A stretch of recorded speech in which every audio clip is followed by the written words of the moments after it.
Hello mga ka-FB at mga kapwa ko content creator. Flex ko lamang sa inyo ang lakad ko nung isang araw. O magkakaibigan, magbarkadahan, mga pamilya, ganyan din ba kayo?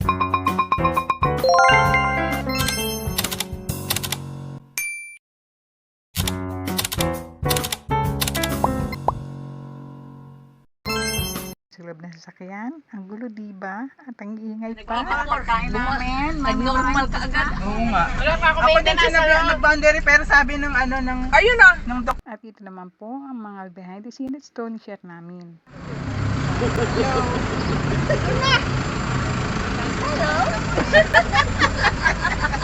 ano mag-gift ka? Kasi sila pupunta. Patay ka ha. Wala nang kainan? Sagot tayo ni Lola sa apo niya. Ha? Oh, kasi birthday niya. Breakfast. Hotel breakfast. Wait, mga bata na eh. Kami po ay nakakabay.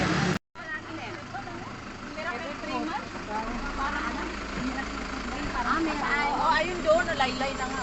Huli natin, siguro. Pwede kunin?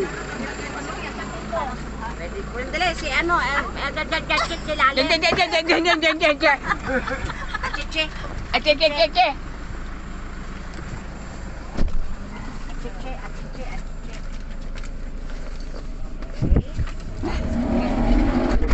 Apat na to. Yes. Oh, alam nyo na kung ano to. On the way going to Silang Cavite ay na-stranded kami na mahabang traffic dahil sa mga fire truck na nakatambay sa road at may malaking wildfire na hindi namin alam ang sanhi bakit nasusunog ang damuhan. Lakas oh. Mag-U-turn ka na kulay kotse pula. Wala, kung dito tayo dapat. Bus ka na.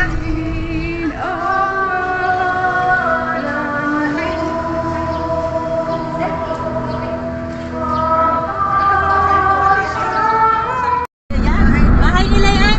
Oo. Kaya kayo ko. Ako dyan sila kumukuha. Ano ba nga ba? O, tingnan mo. Hindi, sanay ako sa araw. Ayaw mo sumali sa payong. Sabi ko umulan, sabi man may araw. Kaya po kami may payong kasi Layo-layo mo, tatlo kami. Tignan mo sinisilip ko ng mama. yan, kata nyo. Nakakanta kayo na may payong sa loob ng ano. Ang ganda-ganda ng bano. Kita nyo yung kay sabi pa lang. O diba o? O diba? Kay sabi lang eh. Mamahalin na. Alam mo, para-paraan lang naman yan eh. Nakakatawa.